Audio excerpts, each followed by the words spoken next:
Mga pulis, balik na daw sa normal duty matapos ang eleksyon ayon kay PNP Chief Police General Romel Marbil. So anong balak nilang gawin ngayon? Normal na Balik duty. sila. Mark Makalalad, morning. Maraming umaga, Connie at Igan, kinilala ni Philippine National Police Chief Police General Romel Marbil ang lahat ng mga pulis na nagserbisyo noong eleksyon. Sa flag raising ceremony dito sa Camp Crame, sinabi ni Marbil na matapos ang tagumpay ng eleksyon, balik normal na ngayon ang duty ng mga pulis.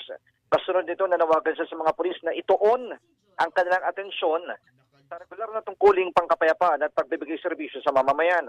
Anya, bagaman hindi lubusang naabot ang zero violence na inaasam sa panahon ng eleksyon, wala namang naitalang anumang major incidents. Nangangahulugan ang pag-public normal duty ng mga pulis ang kanilang pagtutok sa anti-criminality campaign.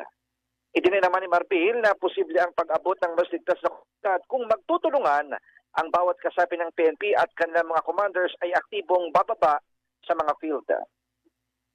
Ang inyong kapuso Mark Makalalad ng GMA, Super Radio, DCWB, dapat totoo.